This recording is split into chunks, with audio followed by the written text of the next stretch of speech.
Good afternoon, ladies and gentlemen, and welcome. Now, for several decades, European prosperity rested on what we might call the European model. Companies successfully invested, created value, workers contributed their skills and shared the increasing prosperity, while the state contributed education, infrastructure, security, and primarily a very strong welfare system. Now today, all these parts are under pressure due to economic, political, technological, and demographic changes in Europe and globally. And Europe, on one hand, needs higher productivity. It needs investment just at a time when its workforce is aging and shrinking. Companies must digitalize, introduce AI, but on the other hand, we're facing challenges that a lot of our workers just don't have the skills to adopt it. And at the same time, we need to finance pension, the welfare state, while competing globally with countries that maybe do not share the same values or the same economic model. So the real question is not only how to become more competitive, but also in European context, what kind of competitiveness we really want. Can we raise productivity without making work less secure? And can AI create better jobs, not just obsolete jobs? And can the welfare state remain one of the core pillars of the European model and not be seen increasingly just as cost? Today, we'll address these issues, trying to find an answer to the question whether prosperity should really be the choice between capital or labor, or how can we develop a model where capital, labor, and the state contribute together in finding solutions that will allow us all to continue living the kind of life that we were used to in the past. This discussion today will be opened by an address given by Mr. Anže Logar, the Deputy Prime Minister and the Minister of the Economy, Labor and Sport of the Republic of Slovenia. Dr. Logar, the floor is yours.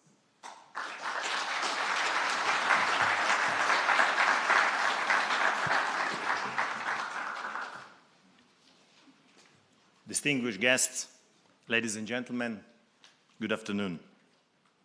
Europe is entering a decade in which prosperity can no longer be taken for granted. For years, we could rely on growth, on globalization, on relatively cheap energy, on expanding market, and in Central and Eastern Europe, on catching up developed countries. Well, the world is changing. So the question before us is not simply how to preserve what we have. The question is whether we are prepared to build what comes next. Today, we will approach that question through two discussions. The first is about the foundation of prosperity: people, capital, companies, and the state. The second is about ambition, where Europe and where our region can lead. Panel 1 says rebuilding prosperity. Let me start with a simple principle.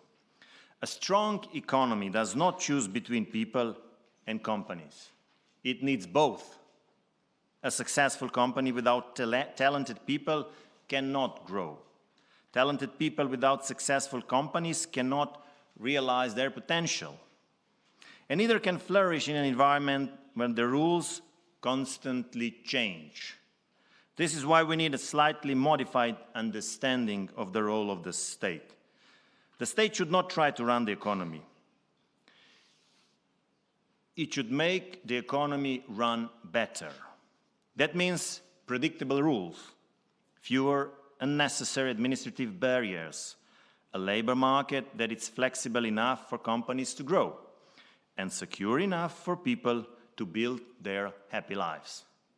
This is the logic behind flexicurity. The state sets the framework, employers and employees negotiate within it, and the economy creates value. It is not the government's job to sit at every table. It is the government's job to make sure the table is stable. The same is true for the capital. Slovenia does not necessarily lack capital. What we sometimes lack is enough attractive, predictable opportunities for the capital to find its way into companies with the potential to grow. So our task is to build an ecosystem in which private capital can identify its ambition, finance innovation, and help companies to scale up. The state should not pick the winners. The state should create the condition in which winners can emerge. Panel 2 will discuss about shaping the future. What do we want to be known for? For decades, Central and Eastern Europe had a very successful strategy. We caught up, became more efficient and competitive. But catching up cannot be a permanent economic strategy, because eventually someone else catches up with you. Therefore, someone else will always be willing to offer a lower price. So our ambitions must change. We don't want to be the best at following. We want to be among the best at leading. This is where Slovenia's size becomes an advantage. We can move quickly. We don't have to move a battleship every time we want to change direction. We can be more like a speedboat. We don't need to build the biggest companies in Europe. We need to build companies that can become the best in what they do. This means global niche champions. We have some of them. Today's published Future 100 Slovenia list proves we will have more of them. Our foundations are therefore solid. We have the knowledge, researchers, industrial intelligence, infrastructures. Above all, we are an active part of an attractive European market. What we need is now an ecosystem that allows our companies not only to be born in EU, but to grow here, scale up here, and compete globally from our courtyard. There should not be a reason why a brilliant European idea would have to leave Europe in order to become a global company. So if I may leave you with two messages for today's discussion, the first is, prosperity is a team sport. Labor capital and the state each have its important role. None can win the game alone. And the second, our region has spent decades learning how to catch up. Now we have to learn how to lead. And that requires a change in mindset, from follower to creator, from cost advantage to knowledge advantage, from good companies to a global champion. That is the idea we intended to pursue within the Ministry for Economy, Labor and Sport. Because our ambition should not be to build an economy that is good enough to follow. We shall all try to build an economy that is good enough to set the pace. And that is perhaps the real test of our generation. Not whether we can successfully manage the economy we inherited, but whether we have the courage to build the economy the next generation will inherit. Thank you.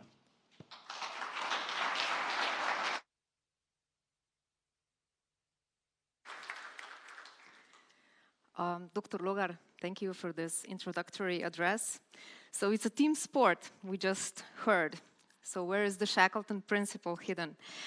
To find the answers to this difficult question of how to build a partnership, an efficient team between capital, labor, and the state, we will have a panel, and I will be joined on stage by 6 prominent panelists in alphabetical order. First, Ms. Arti Holamaini, who is the director of the United Nations Office for Aerospace Affairs, a position that she has held since 2023. And prior to joining the United Nations, she also served as the General Secretary of the Global Satellite Operators Association, so rich experience in international affairs and technology. Welcome to the stage. Welcome. Next, I will be joined by Mr. Timo Jatinen, who is the Permanent Secretary at Finland's Ministry of Economic Affairs and Employment. He also served as the State Secretary to the Minister of Employment and the Minister of Climate Change and Environment, and has held several other senior positions with vast experience in policy making. Mr. Jatinen, please welcome to the stage. Thank you.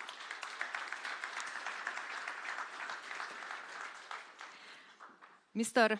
Jure Knez, who is the president and founder of Devisov, Slovenian high-tech company, which is specializing in advanced measurement technology.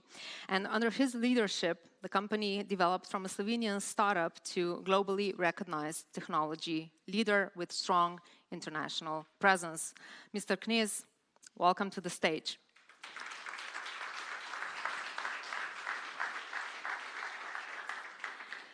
Mr. Stefan Kušar, the Secretary of the State at Slovenia's Ministry of the Economy, Labor and Sport, whose responsibilities include the difficult questions of coordinating labor and employment policy, with particular focus on development in the labor market, employment, and the future of work. Mr. Kušar, welcome to the stage. Mr. Aljoša Valentinčič, who is a professor at the School of Economics and Business at the University of Ljubljana, specializing in accounting, finance, and neuroeconomics, and is a long-standing member of the European Accounting Association, and importantly takes care also of the financial literacy under the provenance of Economic Commission. Welcome to the stage. And last but not least, Mr. Andrej Zorko, the president of the Association of Free Trade Unions in Slovenia, the country's largest trade union confederation, with extensive experience in policy making, trade union representation, labor law, social dialogue, who will represent today the labor side of the discussion. So thank you once again for joining me on the stage. So that we can try to find difficult answers to the questions posed at the beginning. So what is the New Development Pact and how do we make it work? I'll start with the State Secretary and give him a really difficult question. So Slovenia is, as we heard, under a number of different pressures at the moment, just like all other economies in Europe, from the uncertainty stemming from the economic environment to weak productivity growth, population aging, digital transition coming at a really fast pace. And all of these challenges seem really urgent, requiring fast action. So how do you see the priorities? Where do you see the priorities at the ministries, and how will you avoid the trap that is short-term political pressures versus what is really good for the long-term prosperity? Thank you very much. I think that for the start, the setup is a little bit of false choice, because people ask whether we put workers and the welfare state first or growth first. For us, that is the wrong question, actually. They are the same project. So work is what creates value, and that value is what pays for pensions, healthcare, social welfare, etc. So there is no strong welfare state without a strong economy, and no balanced society without a welfare state.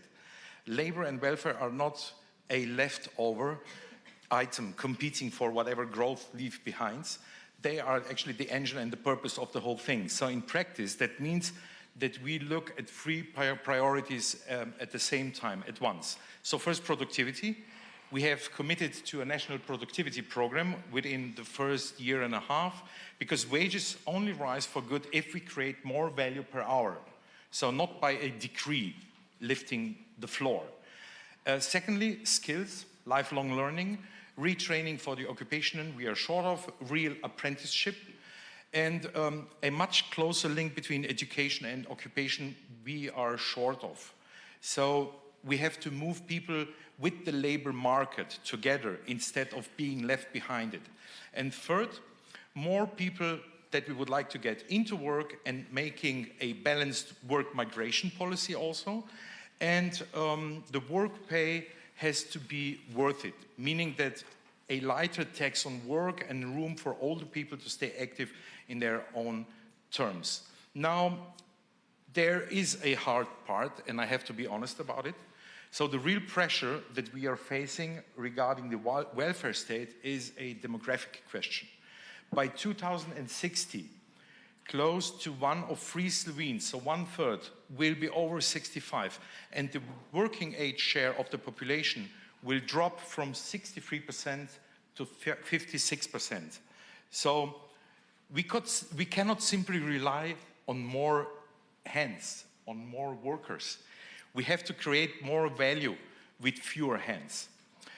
Pensions are actually the first thing which is attacked by this kind of questions. And the previous government opened this pension reform, agreed with the unions and employer, and that was the right thing to do, we have to admit it. But we think that it was only the opening of a reform which we have to take further on. It's not enough. So we will carry it further. Of course, we will really be paying attention to the data, but we will try to keep pensions rising in the step equally with wages and prices, and not let that quietly drift into pensions that fall steadily behind. So we will try to deliver a secure net with a dedicated demographic fund for pensions, additional pension pillars, and the gains from higher productivity. And I will say the difficult part out loud.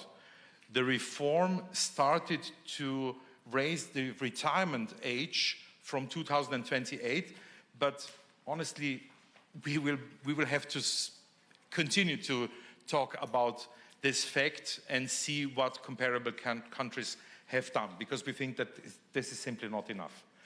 And to stop short-term politics that you also raised in the end regarding these reforms which could be eaten up, we have built some discipline.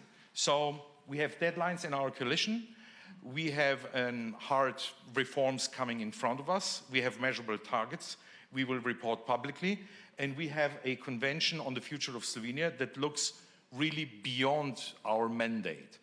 And we are aware that the reforms and whatever we will do have to outlast a single government, including ours. So because in the end, the welfare state does not survive by being shielded from the economy, but it survives being powered by it. Thank you. You've opened several important points as a starting point for the discussion and continuing.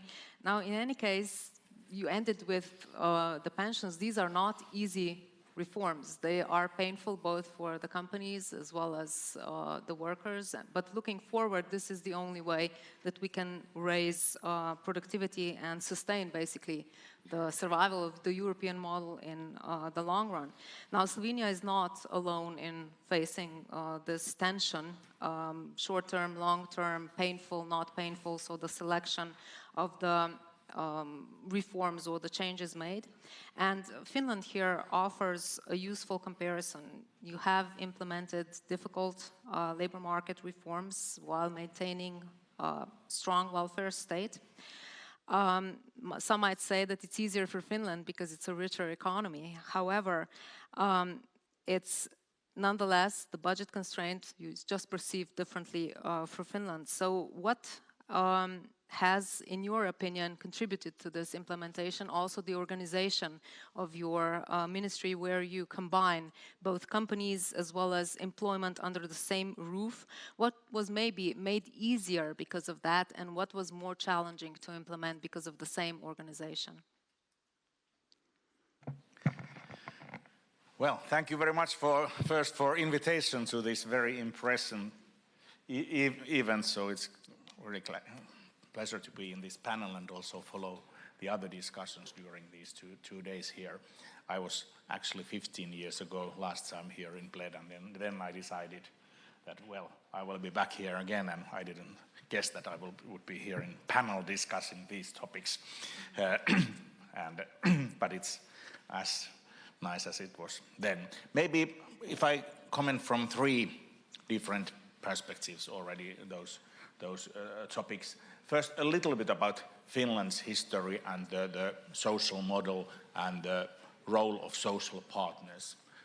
Soviet Union attacked Finland 1939. We were alone against that superpower. There was this Ribbentrop-Molotov pact. And during that war, which is called Winter War, the employers and employees associations finally recognized each other. It's called a kind of engagement of January. And since that, over 80 years, these social partners have been negotiating about working conditions, salaries, and that has influenced so that we have modified our legislation, that the role of the social partners, especially in preparing legislation, is very strong. It has been. Well, during the maybe 2 last decades, the role of centralized wage negotiations has diminished just because the sectors are so different. But the role is essential. For example, in pensions, we have a system where both employers and employees pay fee from their salaries to funds which then pay these work pensions. And our social partners have been very responsible. They have been able to negotiate so that these fees are at a durable level for both employers and employees, but also so that the financing model is very sustainable. And then what is the challenge now is the demography. When we're having more and more elderly people and more need to pay for pensions, then you have to do something. You either raise the fees, or you postpone the age of when you retire, or cut the pensions, or mixture of these. And already 20 years, the social partners have been able to negotiate so that gradually the pension age has increased, as well as the expected life of each and every one of us because of the healthy way of living and good medical care. And in other labor legislation also, they have had several successes. But then the change is so rapid. Themes which have already been discussed here. If we just think about last decade, then I have to say that even though we have very good traditional good collective agreements, they are not fitting totally to the change. If we think about remote work, which started during the COVID, in our collective agreements we have social partners have agreed very detailed about the working hours. But then this remote work, it just came, and it was agreed at the company or workplace level. Then another one is this platform work, which is really something we are all thinking, what is it? Are there these people entrepreneurs or workers, and what is their role and status and rights and responsibilities? And now AI. So these new models of working are challenging the social partners, but also the structural change when industries are going down and new are flourishing.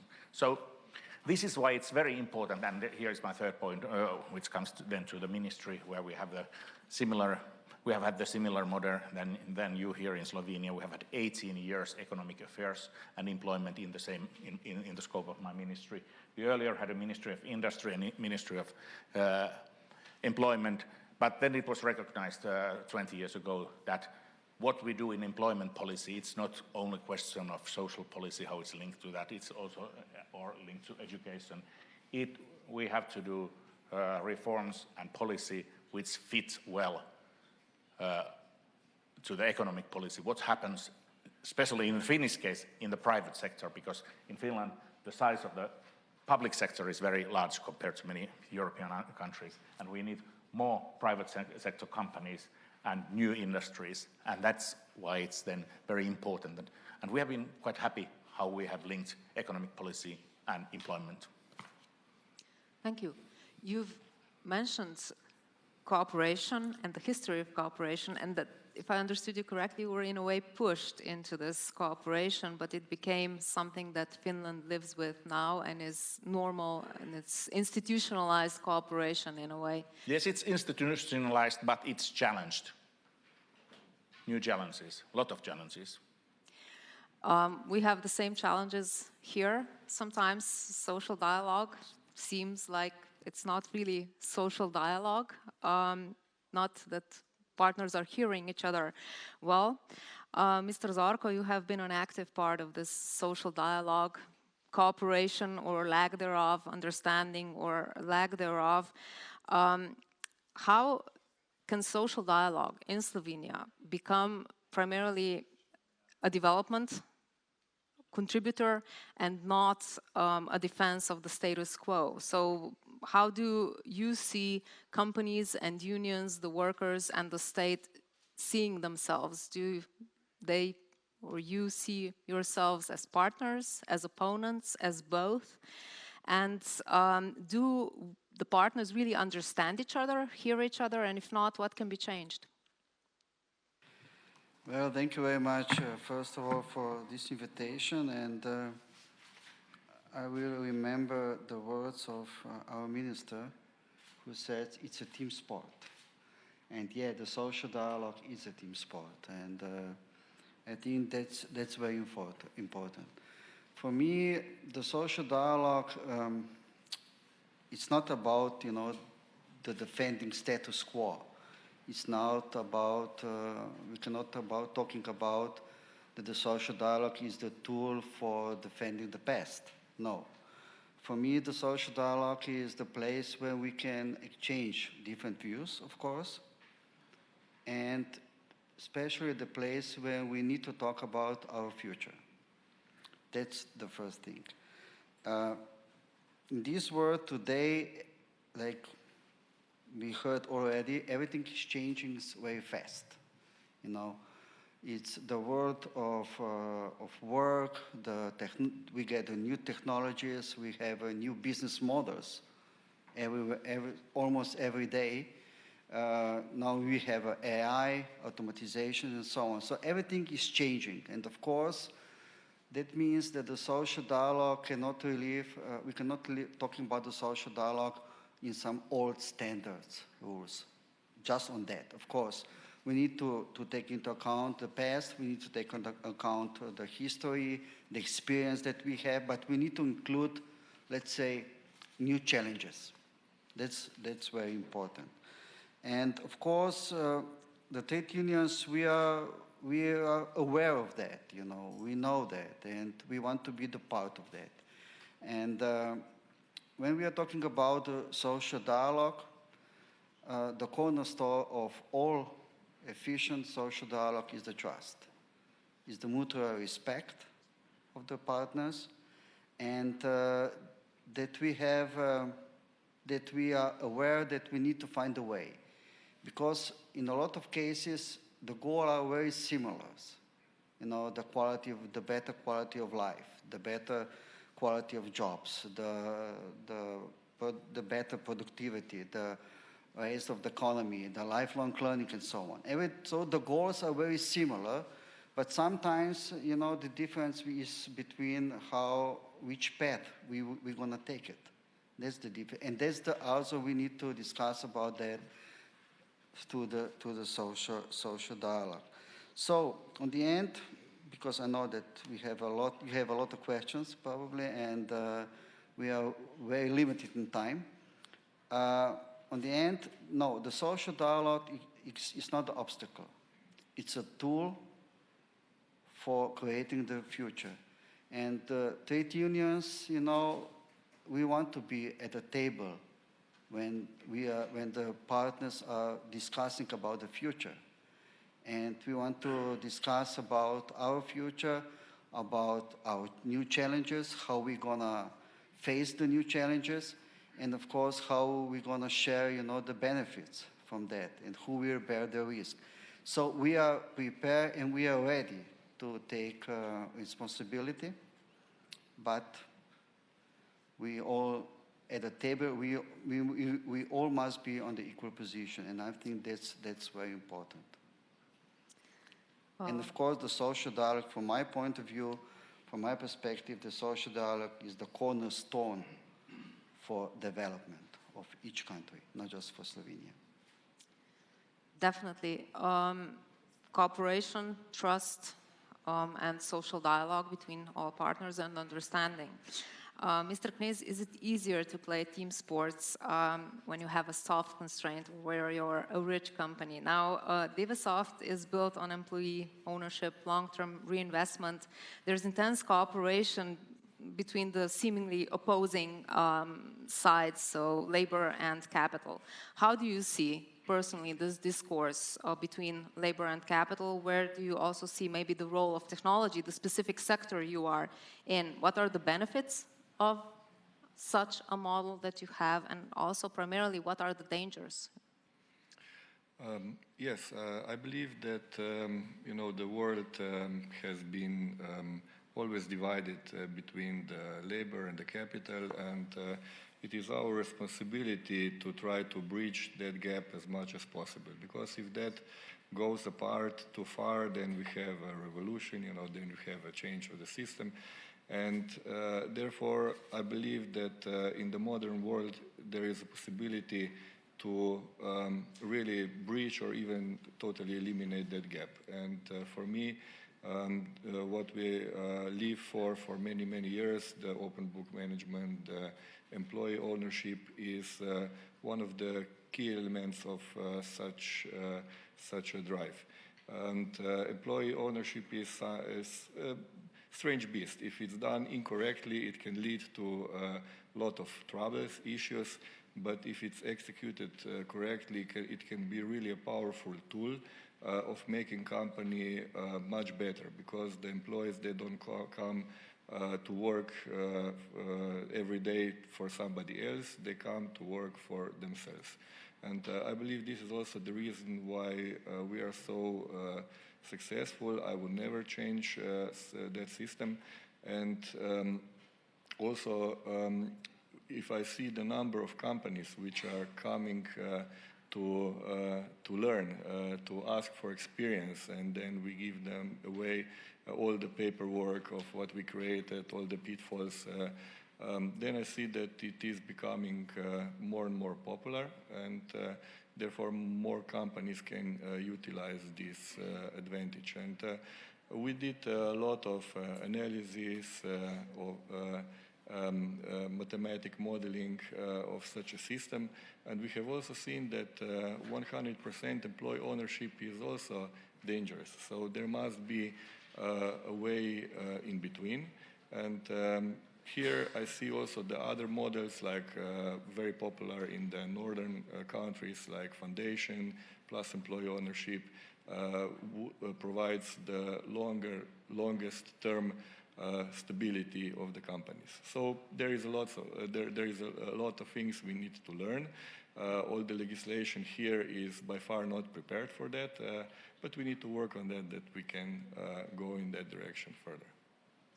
May I ask just two sub-questions? So you mentioned it can be dangerous, so why specifically? And also, do you believe that such a model can be efficient in all companies, or is it appropriate for the companies that generate high enough value added and can afford such a model? One danger is the valuation of the company. So the value at which the employees can buy and sell the shares. If the valuation is made most towards the profit, then it is dangerous that if the profit becomes less, then the employees can already see something is wrong with the company, even though there might be external factors or just effect of life. Sometimes the things goes worse than the other.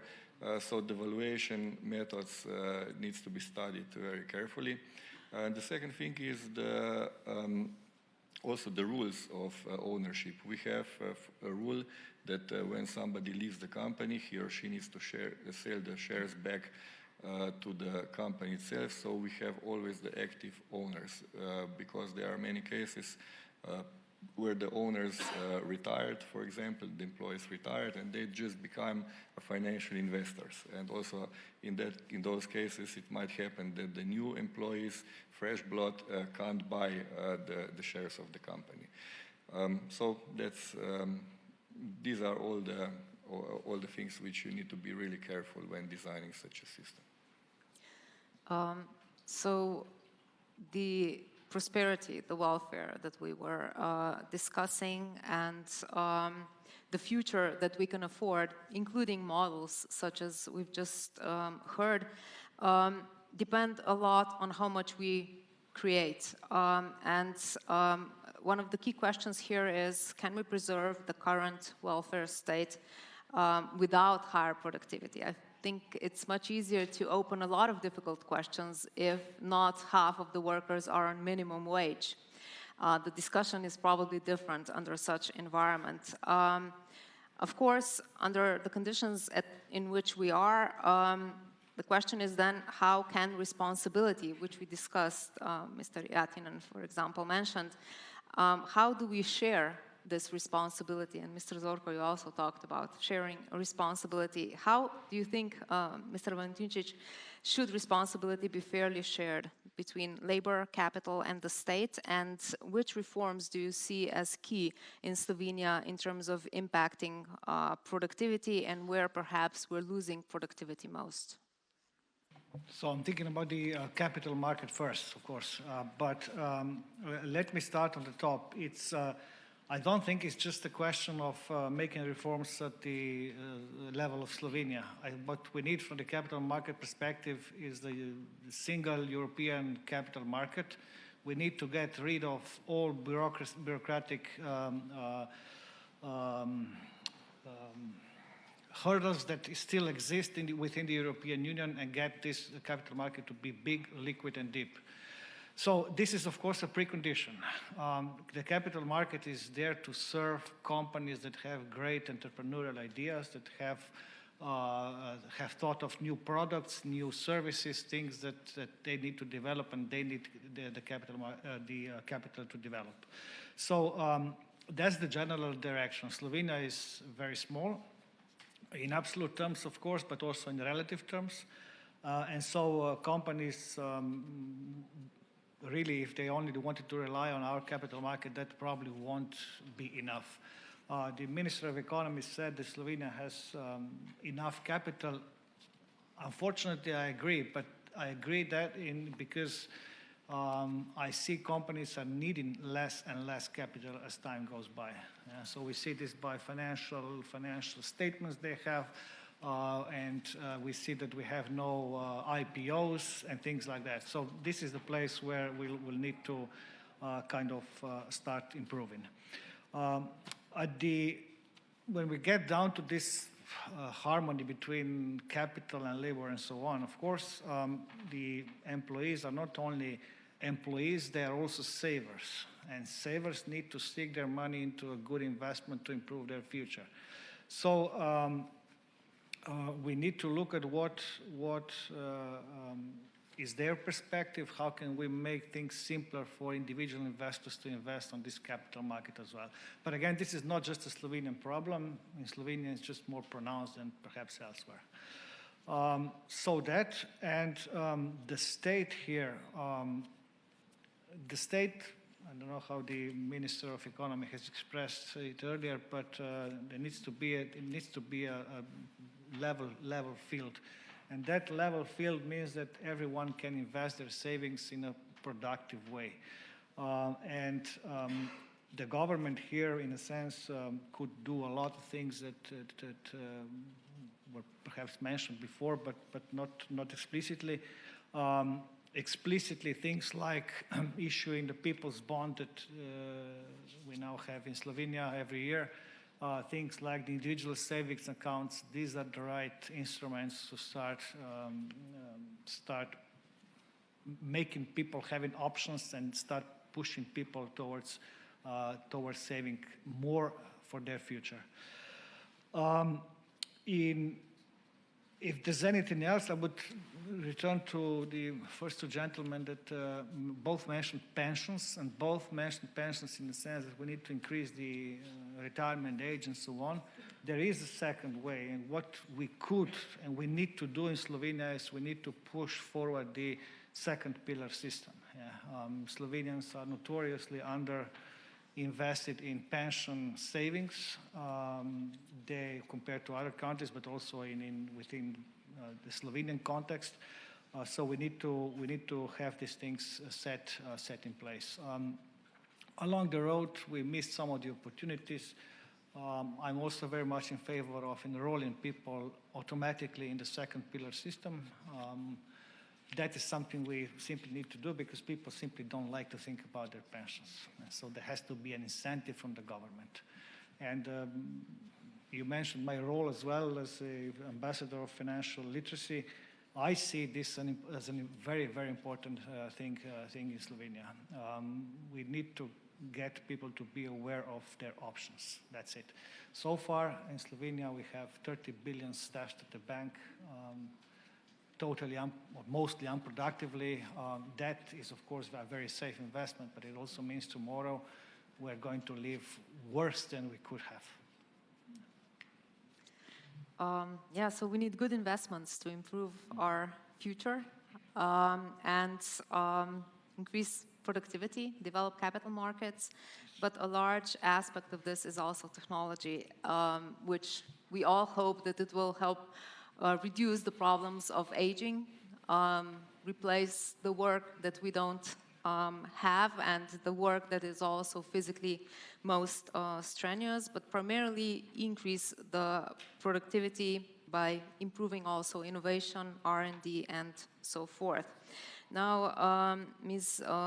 Olamaini, you have a lot of experience in terms of technologies, very advanced technologies with significant spillover also to the private sector historically.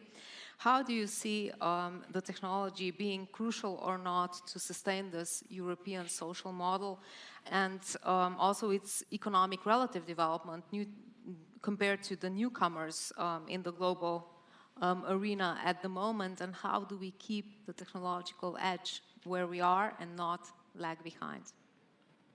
Thank you very much for the question, and thank you for inviting me here. I know it's a slightly different perspective, perhaps, from my colleagues on the panel.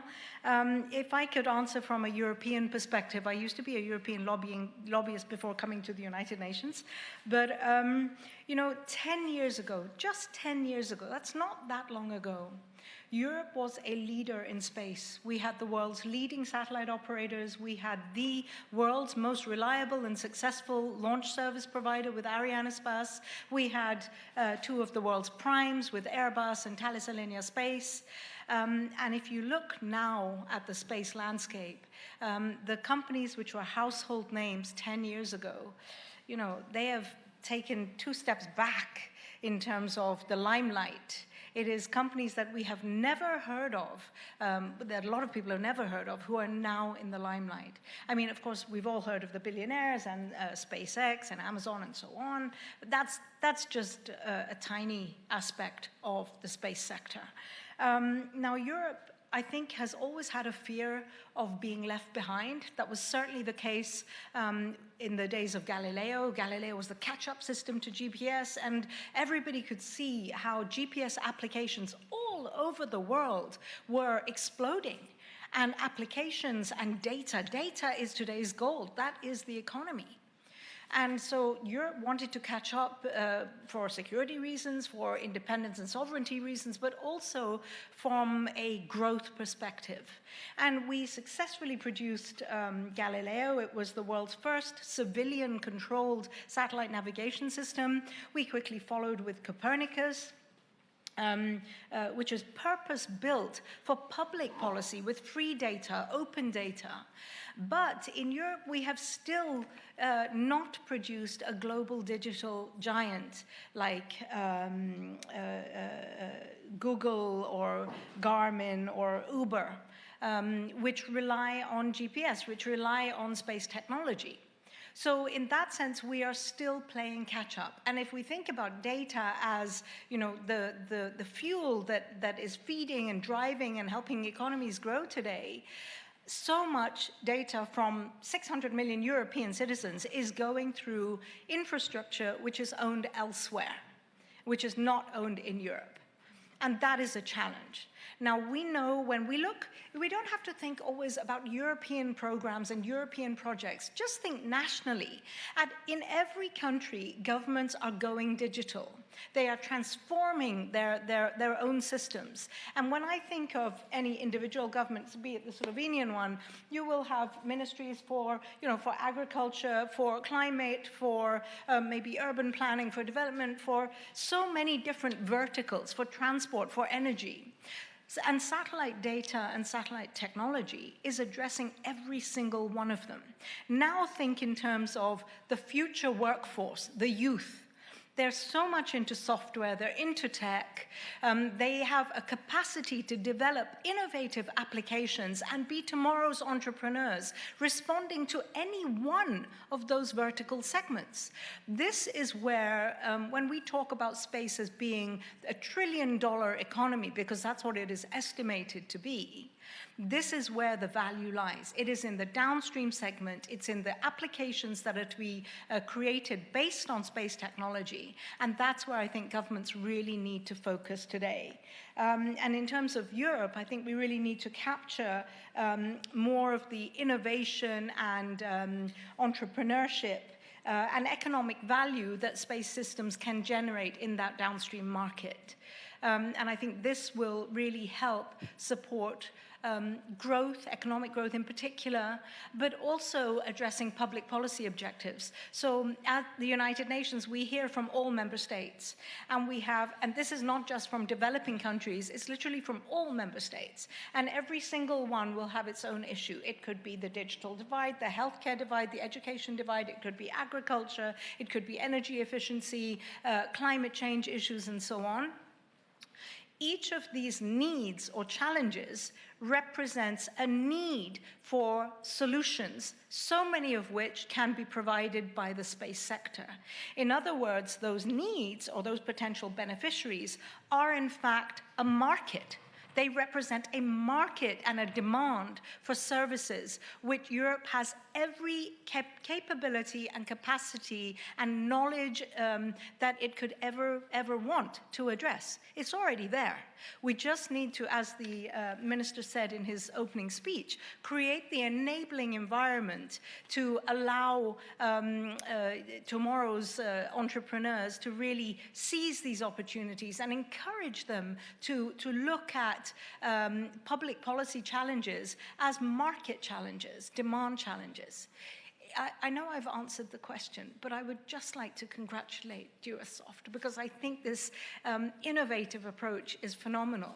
And I know it's quite a stark comparison, but we all saw the huge IPO from SpaceX, and we heard about the janitors and the cleaners who overnight became millionaires, right? When SpaceX started, they couldn't afford to pay everybody, the salaries that they would have liked, because who knew whether Starlink and the launcher would actually take off? So they gave them stock options, they gave them ownership, and boy, did that pay off. So I think there is room for this kind of an innovative model in many different contexts. Thank you for giving me the floor. Thank you.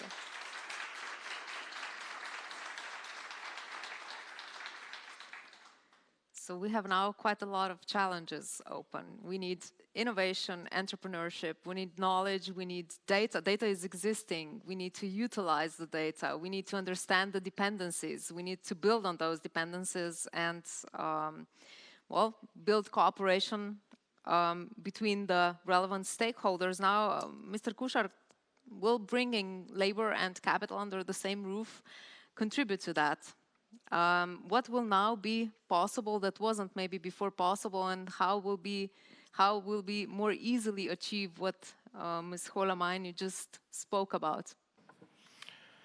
Yeah, we strongly believe that work is an economic category, not a social one. And we think that for years, labor policy set aside the Social Affairs Ministry, where work was actually treated mainly through protection and redistribution. Actually, it has been a little bit cushioned. So moving labor into the economy ministry, we are just saying that work is a primary source of value and the thing that pays for everything else. So people are not a cost to the economy. That's the most important asset. And it's not an experiment of ours. So my colleague from Finland was speaking about it. And of course, it's a national judgment, as we said already. I mean, it's not a particular party thing just over one mandate. So it has to last. It has to be a national agreement. So what does it make possible? Several things. It runs industrial and investment policy now together with skills, employment policy. So retraining and apprenticeship are built around where the economy actually is heading.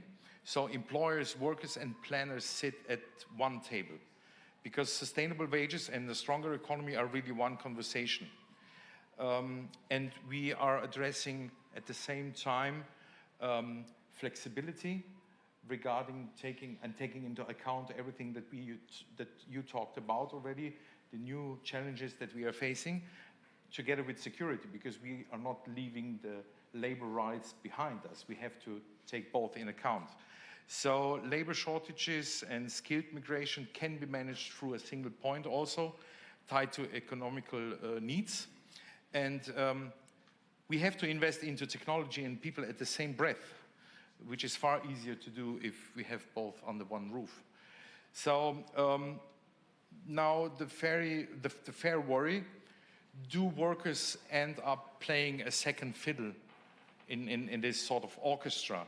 And I think that not, because we have to be precise within the answer. We didn't take only jobs and skills into the economy ministry. We took also health, safety at work, pensions. We took also labor market policy, migration, lifelong learning, everything we took together. So it's a whole package. So the rules that protect people at work, in retirement, and help them build their skills now sit at the very same table as investments and industry. So it's not a separate department, a separate organization. We are sitting together as a team and trying to work as a team. Of course, we are not all orchestrated yet. We have to find our ways, because we are starting now what Finland has done for 18 years. But we are trying to also make a message that we are trying to also guarantee for some questions that are arising. So social dialogue, as Mr. Zorko mentioned. We are facing new ways how people live and work. I'm not going to repeat what was said already, but what we would like to do is not start at the minimum wage, which was often a focus in the history, but we would like to focus, and we are emphasizing it all the time, productivity. So through productivity, all wages can rise, and not just the floor. So, of course, we will meet all the European obligations, including the action plan on collective bargaining. But yes, we would like to say that under one roof, growth and labor, they are not rivals, they are not opponents, and getting them together to reinforce each other, that is the whole point, having both areas in one ministry. Thank you. Now, the state is always ambitious, introduces a lot of reforms. We've just heard that the worker is the primary source of value, and not just the work, it's the knowledge that's going to be driving the value added in Europe if we are going to succeed globally. And also it's hard to not agree that, we need sustainable wages, and in order to do that, we need to be knowledge-driven economy. And also with the model that we're used to having, we cannot and also do not want to probably compete with the cost in the long run. Now, often the public discussion revolves around what should the state do.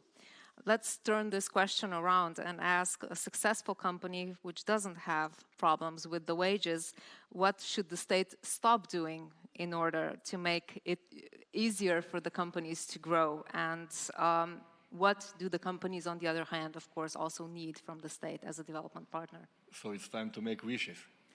It's time to make wishes. Maybe wish list. Yeah. Wish list. No, if I would have one wish, already coming from the European Union, I would say to stop burdening the companies with all the regulations which are way, way too extensive. And if Europe really became an expert for that in the last years, then Slovenia took that to the next level of complication because we are world champion in that aspect. So.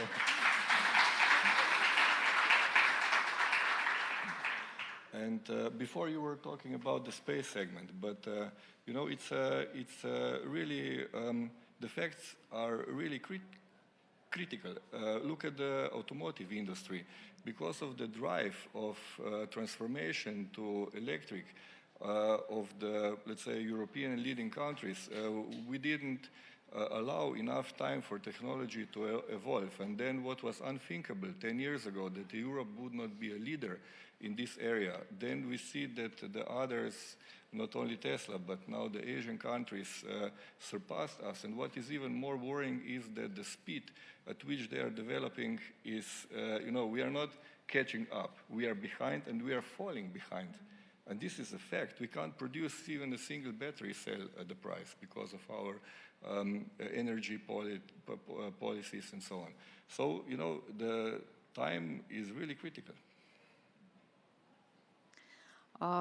Hard not to agree completely with you, especially with the rise of tech giants globally, including China. So the new Kondrativ wave of technological change, and every such wave brings new winners to the global arena, new global leaders. And in this game, it's important for Europe not to lag behind.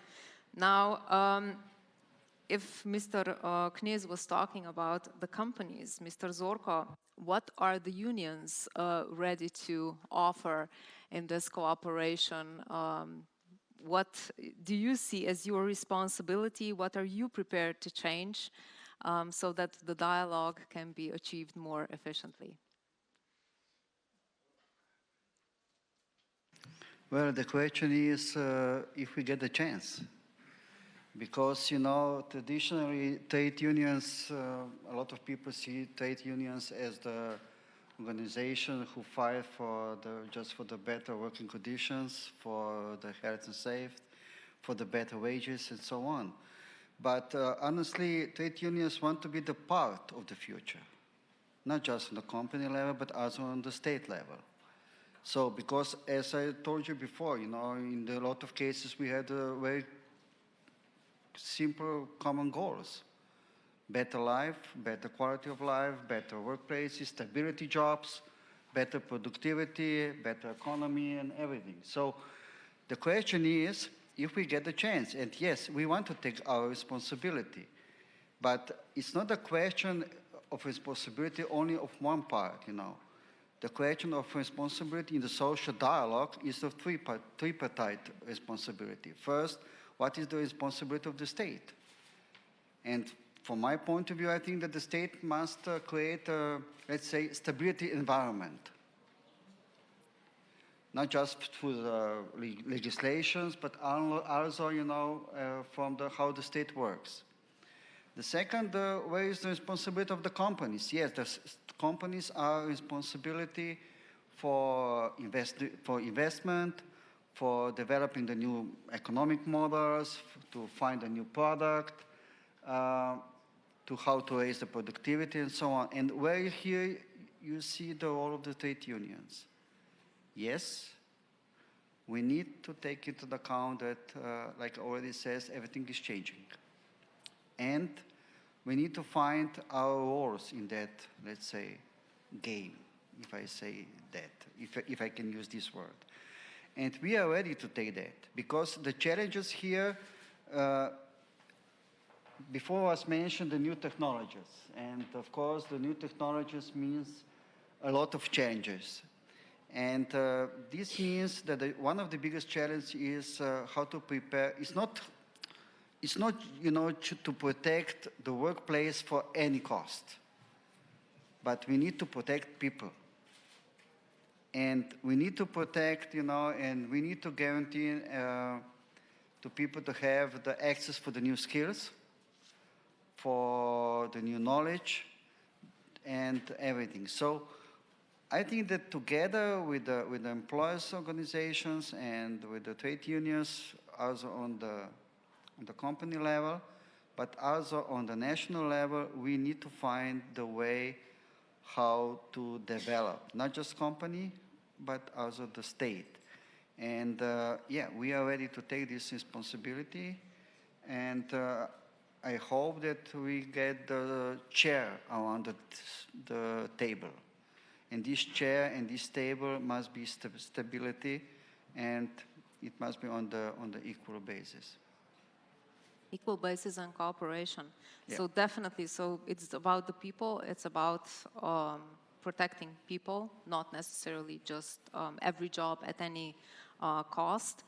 But here we're again at the question of short versus the long run. If we protect every job of every value in the short term, what does that imply in the medium and long run for the companies? And these are not easy questions. They're really difficult questions.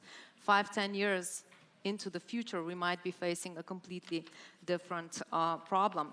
Now, bringing the labor and capital under the same roof, so companies as well as employment, maybe contributes to this. Now, Mr. Jatinen, you have quite strong experience in guiding this dialogue, cooperating with both sides. Do you think that such a model is transferable to countries with a different tradition? You mentioned before the historical pressure. So countries with different tradition, maybe different social dialogue, maybe weaker social dialogue, also importantly different development level. So sustainable wage in Finland is probably different than what is perceived as sustainable wage in Slovenia. Or do you think that this is impossible to copy simply, and how important is the trust between the stakeholders? Thank you. It's very quick to answer these questions. Trust is very important. Of course, it's one of the cornerstones, and copying, it's impossible. When we are trying to benchmark a little bit Finland and Sweden, we are neighboring countries in our labor legislation. Our systems are, even though we have pretty similar societies, the legislation is very different. So traditionally, these have been very national. But if you allow me, I would like to comment the whole circle from 3 different perspectives, 3 different angles, and what is the role, and it's also linked to the role of the social partners, but the challenge of the governments. I was participating in the opening ceremony of this forum, and there was the 4 prime ministers panel, and they were talking about Europe. And the new Hungarian prime minister had a very good quote. He said that he wonders if we have appetite enough for winning in Europe. And that comes to my first point, which we had an excellent example of space industry. Is these new technologies, new industries. In Europe, we need these industries, but we have to target to winning. We need companies that target to be among 2-3 top companies in the world level. And that's challenge. That's challenge. And I fully agree what the minister said, that in small countries like Slovenia, Finland, and many Central European countries, we cannot compete in all sports or industries, but we have to pick up some which are our strengths. They differ from country to country. And at least, we have some pretty good new space companies also in Finland. But we have recognized that we are very good, for example, in quantum technologies. We are very good in mobile networks. You all know probably Nokia. They are among the 3 with Huawei and Ericsson in the world class. In that kind of areas, there is totally different need for economic policy and employment policy. We need skilled people, and even we are so few, we don't have brains enough in Finland. We have to get talent inside, and that comes to immigration, talented people, to have more immigration specialists in these rising areas. And then, of course, from the government point of view, we put more and more money on R&D to make these companies flourish. Also, a little bit also to financing. So there is totally other challenges in that area of economic policy and employment than when we come to the basic industries, which is really severe problem in Europe, which many trade unions face. And it's question of resilience. We have lost automotive industry a lot. They have big losses in Europe. Steel, chemical industry. I have my background in paper industry. Well, that's because of iPad. It's not because of politics. But anyway, many traditional industries are suffering. But now, when we are living in this area of resilience and dependencies, do we want to be dependent on, for example, China, on these industries? And that's then a very, because they are dumping steel, chemicals to the European markets. They are using state aids. And then that comes to the role of government.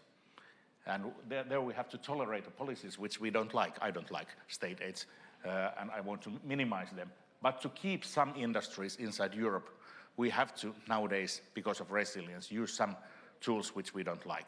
And then it's question of also workforce to keep those industries competitive. And then the third aspect is the public sector. At least in the Northern Europe, people are they are paying high taxes and they are asking a lot of social security, healthcare, education, where to get people for that, especially for the elderly care and service sector. And then it's also linked to the government policy, but also employment, and it also comes to the migration policy. So that's why it's very important to keep these policies linked, because there is not one silver bullet. We have different challenges, and we have to win all these. And it cannot be done by the government, but there is a certain role then when we decide about migration policy, which is very sensitive and political, when we talk about innovation policy, economic policy, when we're talking about social policy, so that it's not too lucrative to stay at home, but to go to work. Taxation, these kind of things. So maybe we just have to tolerate that we have to try to solve different kind of challenges at the same time, which are linked to both labor and economic policy. Thanks. Mr. Knies before mentioned something that was really interesting to hear. So we took regulation to a whole other level, you said, but at the moment with technological development, so we need technology. We heard before what the spillover effects are and the potential, and historically we've also seen what technology has brought us, and we are also seeing, as you mentioned, Ms. Holomaini, that we're lagging behind. And on the other hand, with AI, we've seen some dangerous developments. We've seen the potential that AI has. How important is this context, in this context, regulation, not just in Europe, but to keep a level playing field also globally, not just because of the competitiveness, but also because of the transparency and keeping in mind what the future can bring in order to sustain or to support the development in the future and not to increase conflict globally, not just regionally. Thank you. When it comes to the space sector, we absolutely need common rules. There is so much activity happening in space, so many satellites being launched, so many missions going to the moon. We cannot afford to let space become the next arena for conflict. That's why member states engage in COPUS, the Committee on the Peaceful Uses of Member States, of which I'm very proud to say that Ambassador Župeus is the acting chair right now. Slovenian, so Slovenian leadership matters here. And even though we have a lot of geopolitics going on right now, and those geopolitics, the red lines are really making the consensus building negotiations and the process a lot more difficult. It's taking up a lot of time. because red lines really reduce the room for meaningful compromise, but still the committee is advancing. We are seeing progress on space traffic coordination, which is absolutely fundamental. So I realize I'm getting into details. Let me just zoom out. So much is happening in space, so many objects, active and non-active, as in debris, flying around. If we continue without rules and regulations which are adopted and agreed on globally, space risks becoming unusable. And that is not an outcome that anybody can afford. Not the developed countries, not the spacefaring nations, not the developing world either. None of us.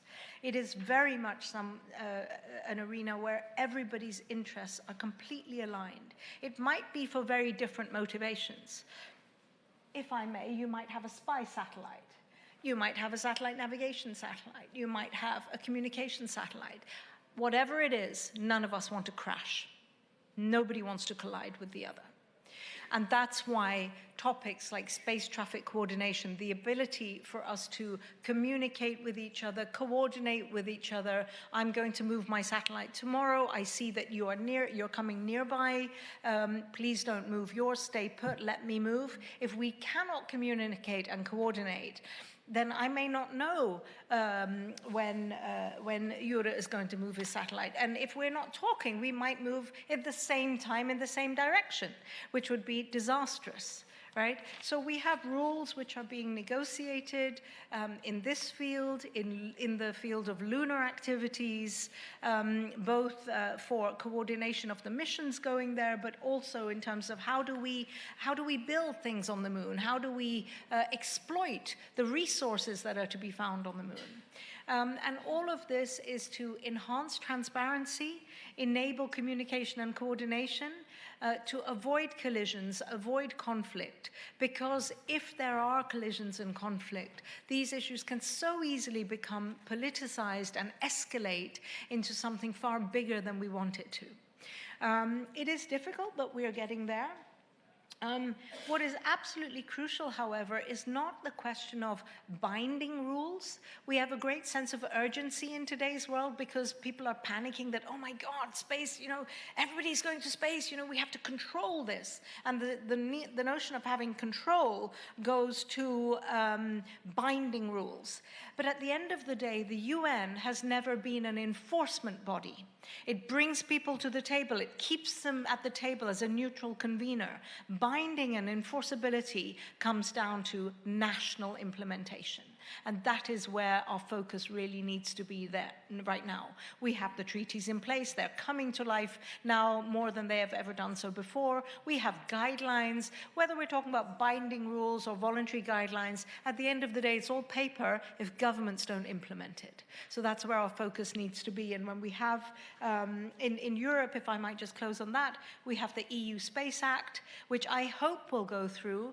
I think Europe has always had ambition, but it needs to overcome its internal issues and national competition between the member states in order to act as one. And remember that rules such as the EU Space Act will not be a disadvantage, a competitive disadvantage for Europe, but remember that the finance community, investors, are looking at sustainability as a key component for future investment. And it's also something that the future generation cares about as well. Thank you. Thank you. Now we're running out of time, so just one short final question for Mr. Valentincic. If you could change one thing following what you've heard just now, what would that be to conclude this roundtable? What would you suggest? Simplify equity and option taxation so that employees can get their fair share of development in their own pockets rather than going elsewhere. Thank you.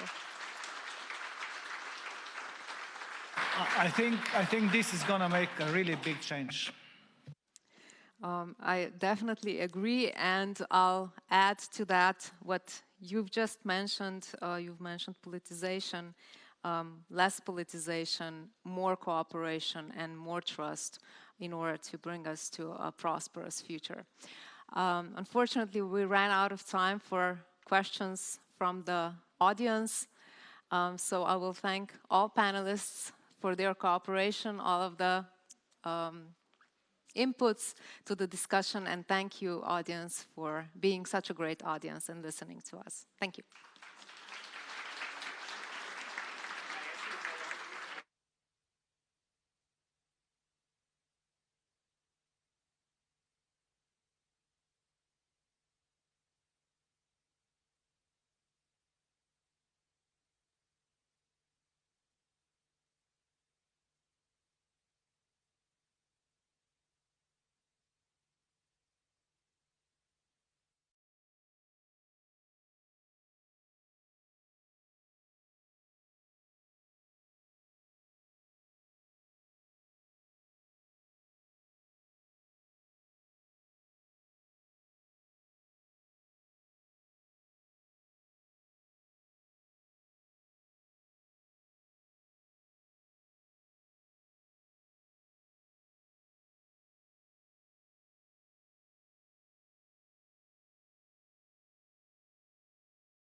So, ladies and gentlemen, welcome to the last panel, the last show of the day, of today's day of the event. My name is Matej Golob, and I'm delighted to have the opportunity to moderate this panel. We have the panelists already on stage. We started a little bit late. We're going to end on time. First, I'm going to do a short round of introduction, and then we're going to have a couple of rounds of questions. In the second half, we're going to take possibly some of the questions from you, the audience, if time permits. So who do we have here with us today? First, we have Kerstin Jorna up, and we have stuff flying off. So Kerstin Jorna, she's Director General of DG Growth, European Commission, which is EC's Directorate for Internal Market, for Industry, Entrepreneurship, and SMEs. So she's going to be covering that standpoint. Then we have Natalie Moll, Director General of FPA, the European Federation of Pharmaceutical Industries and Association. Then we have Leon Koroshets, the State Secretary of our Ministry of the Economy, Labor and Sport. And then we have three companies, so to say. First, Damir Prusac, VP of Research Alliances at Infobip. Infobip is a successful Croatian unicorn. We're going to hear more about that. Then we have Dr. Petra Štefanić-Anderluh. She's a managing director of the Novartis here in Slovenia, but also global head of a division globally in Novartis. We're going to also be talking about that. Concluding, Dr. Stefan Schulte, CEO of Fraport. So Fraport, you probably know as the airport company, so they're running about 30 airports, and I would guess many of you have used some of their services coming in. If nothing else, those who have flown in through Brnik-Ljubljana Airport. Again, the way we're going to do it, we're going to start with let's say, a warming opening round. They all know the question that they will be getting. So for each of you, the same question or two questions. What is the one area where the region, CE, so Central Eastern Europe, could genuinely lead by 2030? So 4.5 years. And on the flip side, what is the one opportunity that we risk losing if we wait another 5 years? So starting with Ms. Jorna. I have to activate? I think they will be activating all the mics remotely, so you just start speaking, yeah. So, if your question is for a sector, I'm not going to answer to that, because I think your industry is too, I mean, this is not how industry is. It's interconnected, it's value chains, it's supply chains that work together. Where the region could lead is growth, because you are our growth locomotive at the moment. 3% growth compared to 1% in the rest of Europe. So that's where we should continue. And this morning we had a presentation of the 100 fastest growing companies in Slovenia, and we're very interested in kind of building on that to also identify the quick growing companies in the single market. The opportunity not to lose is a message to some of you here, because we have a unitary patent which makes it much simpler for companies to get patent protection. It's much cheaper, it's a one-stop shop.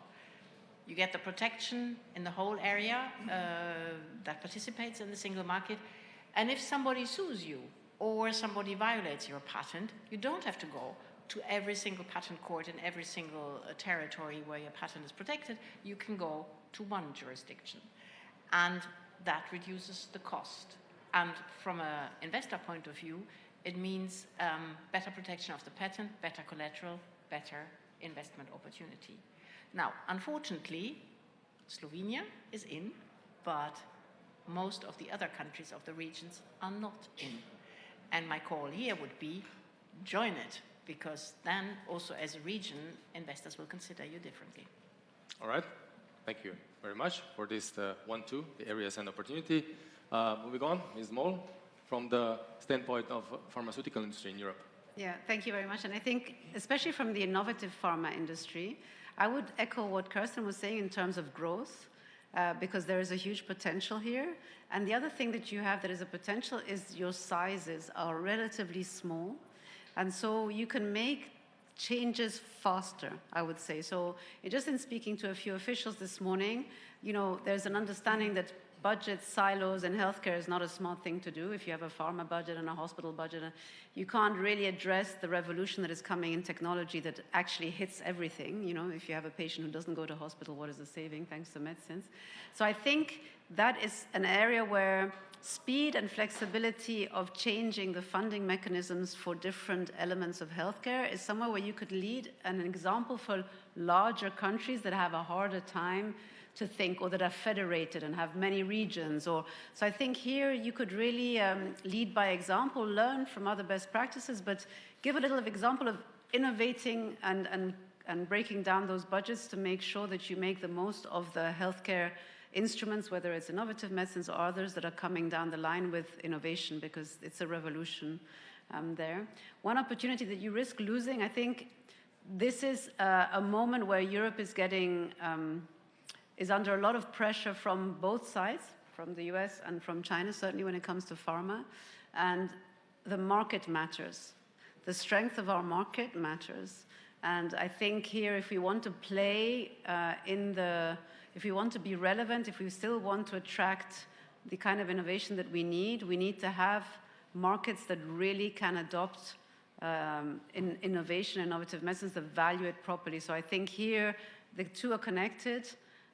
Let's be smart, aim for what we want, and then perhaps teach a few lessons to other parts in Europe who have a harder time to move quickly. Thank you very much. With this type of double question, there's always a risk that the other one is just the flip side of the first one, but luckily so far we covered both bases. Mr. Koroshets, from the government standpoint, your view on these two questions. Yeah, I will take a little spin at the beginning. Najlepšo hvala vsem, da ste tukaj. Lep pozdrav na ta čudovit popoldan. I think we're in Slovenia, so a little welcome in Slovene is okay to do. Well, I would first echo with what was already said. Of course, the what, which is the growth, is something we should aim for. What I would like to go is a little one level deeper, and elaborate more on the how. And here we should consider industrialization of innovation. Now, the region, and particularly Slovenia, has a really strong industrial base. You know, the knowledge, how to do things, how to bring ideas from, engineering, manufacturing into life. And those are the industries that are still a backbone of this economy. What those industries need is a booster, So they know how to do their business right, but they need kind of booster, and the startup and scale-up ecosystem can actually be that booster. Those companies that come with innovative ideas, that embrace the AI, that embrace the pace, the speed, and, on one side, the scale-up can act individually, independently with what they do and market their ideas through commercialization into life. What they can also do is to support this strong, solid industrial base to simply move faster.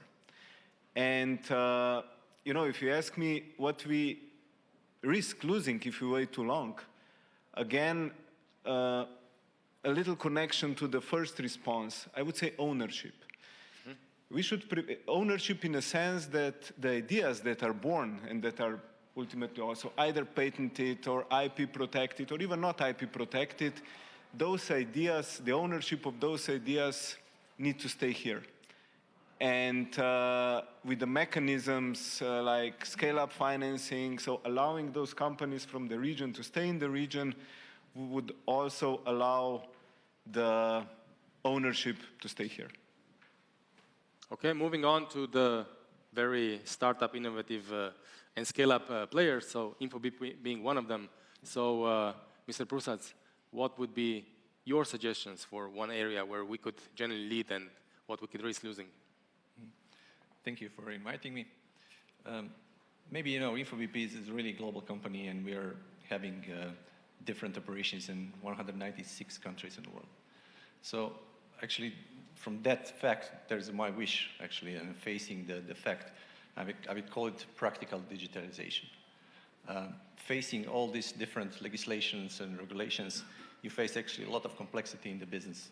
So if I have a kind of magic stick, I would just have one prompt, say my actually prompt, say, I need this, and then I would like to get the response. This is my wish. So if we can digitize our business services, which are AI-enabled in the next couple of years, I think that would be a huge advantage for us and also for the rest of the companies in this region. So the opportunity risk losing would be here, the flip side. Not doing that would be losing a lot. It comes a lot with the technology recently. Everybody is talking about the AI. Of course, not going into this train, we can lose everything. But I will add one more thing according to this, and that is the collaboration. I think also these areas, we have a lot of small companies, small to medium companies, that are not collaborate enough, right? So collaboration would be a key, actually. We're too small to not collaborate. I would say it like that. Yeah, that's the point that we definitely come back to later on. Dr. Štefanić Anderluh, from the Novartis standpoint, here in Slovenia and globally, what's for you? So I believe that the region has great potential and can lead in the area of life sciences and advanced manufacturing. And I'm not talking just from perspective of the general manager of Novartis LLC in Slovenia, but considering the broader role I have in Novartis, covering production sites in 14 different locations across the globe, including Japan, China, parts in Asia, Europe, and also in the States. And when I compare the locations which are successful, which receive investments and have the growth, they all have the common denominator. And these are the locations whose countries are able to recognize and enable the supportive, favorable environment, and where the environment is predictable. Because companies want to invest on a long term. They want to build the talent. They want to expand the product scope, even bring advanced technologies. But it needs to be that the rules are known and that are predictable. So what is important to understand that knowledge, talent, and also investments, this is all mobile. Even in the sectors such as pharmaceuticals, which is considered highly regulated, this can be moved in the period of 3 to 5 years. So when we ask ourselves, what is at stake here? It's actually not just losing individual investment. It's more losing the capability to run strategic, bigger investments, and especially to lose the perception of the decision makers that we are the location of choice. So when looking and working on a long term, it's not just addressing specific business cases and running for individual investments, but more shaping the environment that it's supportive to investments and also to innovation. Glimpsing at the topics that we're going to also cover later on, and maybe that could be also the wish in the last round. You mentioned mobility, so capital talent is highly mobile, but then again, when they move, they need to use the infrastructure, one of them being airports. So Dr. Schulte, from Fraport's standpoint of view, where could we, as a region, lead, and what do we risk losing? Everything has been said already, so it's a little bit difficult, but I'll make it another wording. I'm absolutely convinced that we will see a decade in front of us of transforming industries, transforming countries, and business-wise. And we have a very strong industrial and engineering base here in Slovenia, also in the region, but especially in Slovenia. And to link this with AI, humanoid robotics, autonomous driving, so innovation, startups, innovations, and for this, yeah, you need connectivity, but you need not just connectivity on airport with additional routes. That's great. They have done, Fraport Slovenia, a great job with additional connectivity, which is really very, very important, but you have to combine it with marketing of the attractiveness of this region, of this country. You have to combine it with marketing the attractiveness for digital natives, for digital talents, to bring them over here, to see the points and the attractiveness. So the agility of a small country, a smaller country, is much better now in the next phase compared to these bigger ones, older ones, Germany and so on. with all this old structure. So you have a big advantage, in my opinion, and we have to build on this. But with the stability in framework, in regulatory and so on, predictability, as it was mentioned, that's really important. All right, thank you very much. That was the warm-up round. Just one ask from the tech guys there. You can remove the timer because we don't really need it, and it's actually wrong because we're gonna end up 6:30 because some of the people have plans. Now going into, let's say, more deeper questions or stacked question for each one of them, separate one, but then again, feel free to then also react on that. Again, starting with Ms. Jorna. So it was already said, but let me repeat it. So we do have strong research and industry and talent, although shrinking demography, but too few global leaders. So what would need to change in EU single market, so that the companies born in this region can scale globally without having to leave Europe in whichever sense? Two things. One is speed, and we're all responsible. We have to deliver our policies and the regulation more quickly, and permits have to come more quickly. The market authorizations have to come more quickly. Patents have to come more quickly. So speed, that's one thing. And the other is to have the right money. It's not a question of a lot of money. It's not a question of subsidies. It's a question of money that accompanies the companies on their innovation journey. And when you only have a crazy idea, nobody believes in you, yes, you need a subsidy. But as soon as you have a patent, you have a collateral, private money can come in. Then you need to do your pilot, you need to do your validation processes. That requires a lot of money. When that is done, you need to build your factory. That requires much bigger tickets. Maybe you don't want to dilute your equity capital anymore. You want actually maybe debt, but venture debt that you can do. Banks will not give that to you. They only give it if there is a kind of de-risking. And then you go to the market and people don't know you. So you have to introduce and you have to spend a bit more money there as well. And what we want to do with the public money, be it European or national, is to be not dump subsidy money, but actually money that accompanies you on the journey and takes the risk and makes other private investors come in. This morning we had a pension fund.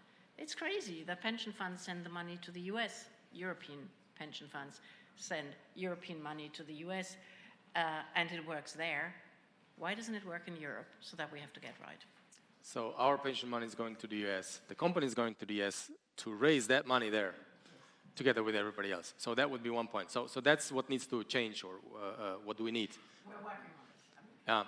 Now, the follow-up is stuff that we have, but might be not favorable. So when companies compare EU and then left and right, US, Asia, primarily obviously China, India, and so on, how do they see that the EU framework is putting us at competitive disadvantage? Well, that's not a good question, because we're not putting them at a disadvantage. Definitely not. It's always better than only, the kind within the national borders. But we're maybe not putting them yet at a bigger advantage. And this is the work that's happening. I want to say, to your point on the public procurement, we will have on Watch the Space, 9 September, we will propose AI-supported, agentic AI-supported public procurement marketplace as the only marketplace to do public procurement. This is interesting because 15% of our GDP is actually public procurement. And for the time being, it's very complicated, prone to litigation, and I take the cheapest thing, which happens to come from somewhere else, just to avoid litigation. But we want not spending, we want investment with that money as well. We want lead markets to be created for the uptake. So that's only one example where actually based on the 18 trillion euro economy that we are making sense and creating an environment that means 18 trillion and not only the 27th part of the 18 trillion. All the work we're doing on the Savings and Investments Union, okay, we've been struggling since 2008 getting it. What's different now? It's the fact that our companies say to us, FID, I mean final investment decision, I'm taking it in the US. This message is getting to all the decision makers. And that's why we know, and we learned it in COVID the hard way, that's why we know we have to get this 18 trillion economy going and being a real business, offering a business case to our companies here. We're not disadvantaging them. It's not the perfect world either, but where do you have the perfect world? But the trend is very clearly going there. And by the way, we have a common currency as well. As you know, a couple of questions will be in that nature where actually the response will be, we don't have disadvantage and so on, but I intentionally put them in just to start a discussion. Again, if you want to respond to whatever is going to be said, just give the signal and you're going to get the word. But moving on, Ms. Moll, let me first bring in some numbers. So industry-sponsored clinical trials in Europe went down in the last decade from 22% globally to 12%, while the US stayed at about 23%, if I got the numbers right. Now, the price of hesitation, meaning the whole process from clinical research, regulatory process to the patient access, is increasing, okay? Now the question, where is Europe losing the most ground today, and what does that mean for its competitiveness? So not only have clinical trials halved in the last decade, but I think really importantly, the investment, R&D investment globally has shifted. So the gap was about 2 billion between the US and the EU in the beginning of 2000s, now it's 25 billion. So you have, and this is not money that's disappeared, it's money that's moved to the US, moved somewhat to China. That's where the global investment has gone. So this follows that, if you like. And the problem is that there's that chain, like you mentioned, clinical research, regulatory process, patient access. You can't have a product unless you've tried it, unless you've developed it, etc. What's also really concerning to me is that those clinical trials have moved also to a large extent to other parts of the world, like China, where China has 3 times as many clinical trials for advanced therapies, so all the gene therapies, all the cell therapies, the next generation products are being tested there. Is it a problem? Not necessarily, but I remember COVID really, really, really well. I'm sure you all do. And I was really proud of Europe. And I was really reassured. We were the first ones to find a vaccine, the first ones to give it to everybody else, the first ones to give it to ourselves. If we have some other kind of calamity, and we don't have that kind of research and that capability locally, and we depend on other parts of the world, I won't say how many months we had to wait for the Americans to start exporting, and the Indians shut down at one point. I never want to be in that situation, so never mind. And that's in the worst case scenario. In the best case scenario, I want to be the best. It's just the way, I'm a scientist, I was brought up in Europe, So I think here we need to be very clear that we are slow, as you were saying, Kirsten, we're trying to go faster. We don't have a single market for medicines, we don't. It's just the way it is. Countries buy medicines individually. It's the nature of healthcare budgets. So we need to offer other things. We need to be faster, but we need to be creative. We need to value medicines, and we need to decide, do we want this industry? And that is something that is really, I'm missing still. So the Draghi report said, yeah, the pharma industry, very important, and then it got put somewhere in a drawer, more or less. And then, we had elections in the US, and then a massive spotlight was shone on the pharma industry, where it was very clear that this became a geopolitical fight, where the pharma industry goes. And there are ways of doing it, attracting, and other ways. I don't think we should start imposing tariffs on the rest of the world, but I think we need to be very clear that we want to keep our pharma industry, we want to boost the pharma industry, if that's the case. And then what do we put in place to do that? And I think timely access is market. And for any industry, market is really important. You will never develop a product if you don't have a market. And it's the same for us.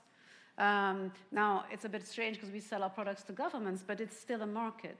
And in today's world where, you have somebody on one side of the pond who says you shall not sell anything cheaper than you sell it in the US, anywhere else in the world, you're creating a very difficult situation for an industry that wants to serve the entire planet, and that is done so from Europe, by the way. We've exported most of our products that we, as an industry, 80% are made in Europe. And now we will have to move things around a little bit because that's the agreements that have been made. But let's not move everything out, and let's make sure, most of all, that we have access here. So access has absolutely become one of the most important competitiveness measures, I would say. And this is why I was prompting this region to be creative, because you can, and I've seen, I mean, Slovenia is impressive in terms of access, and others can follow. And please collaborate with the rest of the stakeholders. I mean, not just with industry.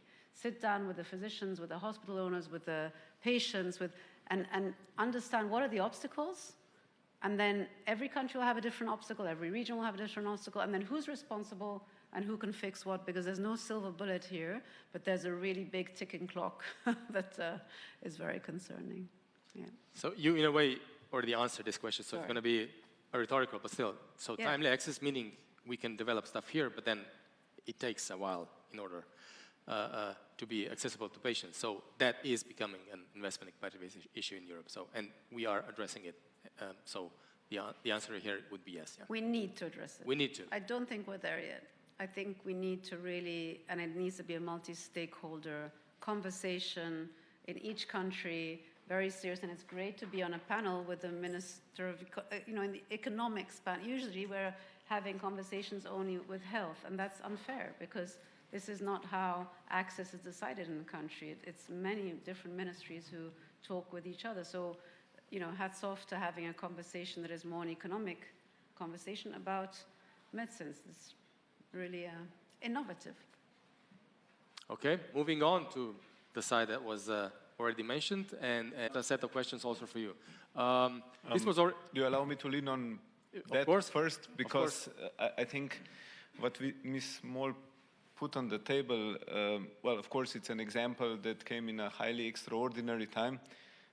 You mentioned the COVID vaccine, but I think what we sometimes underestimate, we often talk about hard things and, the metrics and measures and policies, and what we need to bring in conversation is also the purpose. So we all know what we do. We also all know why we do, how we do it.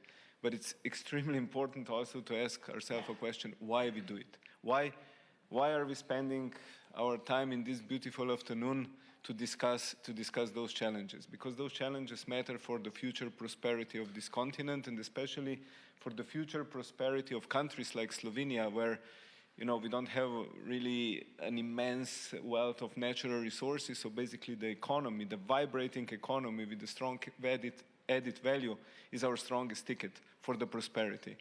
I think that's sometimes important to bring out the purpose so that people will understand why it is worth fighting for and why it is worth going through sometimes challenges and painful moments up until the victory. Like, for example, we know in sports, so and sport can be this little inspiration, where you go through all those challenges to be successful and to smell success, to feel success, and to enjoy success, but also to celebrate success. And this Future 100 and Future 500 we had in the morning was inspiring because, yes, there were companies that were laid out, and are they going to get different policies? No, but at least they show the way, and they show the direction, also with the methodology, how we can do things differently to progress in this value-added creation.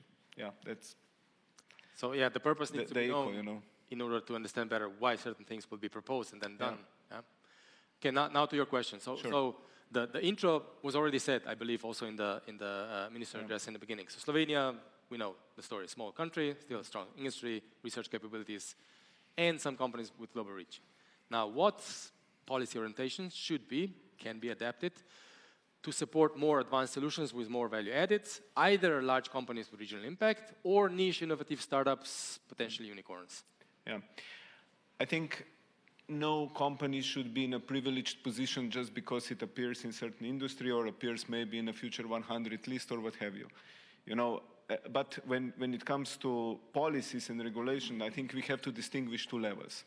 One that also connects to the single market challenges. One is something that we need to work for the entire economy, because we cannot say economy has multiple stakeholders, has to work for small companies, for bigger companies, like less administrative burdens, faster procedures. These are things that everyone will benefit from. Then the second part of the policies is connected to innovation. And where I was 26 years in the business side, so excuse me to use these words, where you can get the biggest bang for the buck. You know, where to put your efforts, because also our time and time of our colleagues is not limitless, where to put the efforts and push forward the policies that will enhance and stimulate the innovation, the internationalization of the companies. And it's fair to say that we have some examples. I really don't want to be unfair and pinpoint the industry, but for example, pharma industry did really well in the last couple of years. And I think we also showed as a country, you know, that we walk the talk in a sense that quickly the new, you know, educational programs were established, and so on and so on. So here, it's and everyone that was on Future 100, I will repeat that sentence. It's not to support the products on the list, but it's to be inspired why those products came on that list, what's the methodology behind, what put them on the list, why there is an idea that they can grow, then, you know, do the hard work, roll up the sleeves and check what are those elements and how we can systematically and strategically influence them, and then work with the policies through that. That's, I think, how it should be done. So the big companies, you know, especially in Slovenia, they provide the ecosystem. Big companies need to be international. So if you work for a big company, you know what it means to work internationally, because the domestic market is just not big enough. They know how to move from idea to manufacturing, how to employ the talents. So we need those, if we call them ecosystem anchors, and if they are properly backed with the innovative scale-up companies, then probably the magic that we are looking for can happen. Since we're referring quite a lot to previous sessions of the event already, those of you who were at the first panel, there was a nice saying, you know, it's a team sport, collaboration, so on. So this is the follow-up question. So there are certain things that just make sense to do it in collaboration in the region. So where can regional cooperation make the difference where individual countries just can't make it? Yeah, on the national level, we focus, and on the regional level, we connect. So this can be the research institutions, this can be also the funding companies, and of course, on the European level, we need, you know, these bigger ticket investments that can really boost then the companies that have outgrown their existing size and just need a bigger push. What I also think is important to say is, again, if I mentioned before the purpose, I would mention here the ambition. There's a saying from the movie, you know, you have to want it more. And I think, you know, you can have the best resources, you can have the best people behind the table. There has to be this ingredient of motivation. We want to do it. We want to move things, not because I get paid for, but because of the emotional satisfaction we get when we move things forward. Make things better by making better things, as Seth Godin would say. And yeah, that's where also the cooperation and connecting the dots come to place. And I genuinely believe that in Slovenia, due to I deliberately don't want to speak about size. I always, also in my previous life, you know, size was never an issue. It's about bigness, greatness, not about bigness.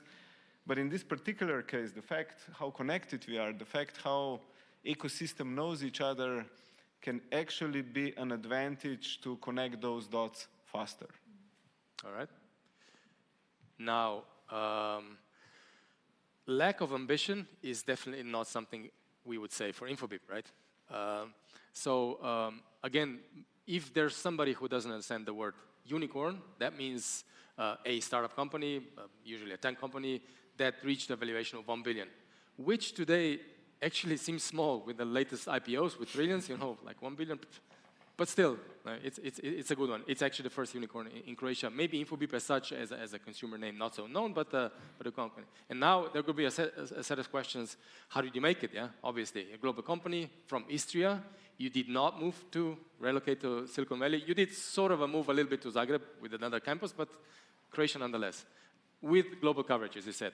I had a privilege to work with a couple of your teams, and you really have in Asia and in South Africa, South America. Now, as a region, and also as countries, we're good at generating ideas, having talent, promising tech companies. Where do we fall short, turning them into global tech leaders, such as yourself? What would be your opinion? Yeah. I mean, we fell short in scaling, and we almost failed as well. And I think that thanks to be our owner to be a very stubborn person, right? He was bootstrapping actually for first 15 years. That means that there was no external investment into the company, right? But then, if you look at the perspective, what the speed, you've been talking about the speed, right? How it is important. We got the opportunity to acquire the American company, which was a market leader at that moment for what we do in America, right? And it was a really short time, right? And then we went to Europe actually and seeking for the money, right? It's the first time actually for us as a company to ask for money, and it was not really the pace that we wanted to come, you know, with the money. And when we fell short, just to come back to your question, it's not always about the money. If we went to US, right, and what happens there is actually every day you have 3 to 4 Series B and even more Series A investments happens every day, right? So we went there to the big banks, and they're all networked, they're all connected, right? If the bank is not interested, they will call for their investors to come. And suddenly we were having 7 different companies around the table, right? They are like a starving wolves, right? They're angry for the new capital, for the fresh ideas, and to attack, right? And so what do they offer? They don't offer just the money or stake on the table or part of the equity. They offer a complete portfolio of their companies to be customer of you tomorrow. And that is what we are failing in Europe, right? So it's not just about, I'm giving you the money, now I will be in your board, I will make a decision, I will make sure that I control a certain part of your operations, right? So everything will be fine. So the whole ecosystems is behind those, right? So we suddenly, not guilty in the moment, right? Being a table to decide who do we want, right? Even though they were due diligencing us, basically, but we were in the same time due diligencing them. That's important. So I think having this opportunity is very important also that we build such a mindset here in Europe, right? And be less risk aware of the new ideas.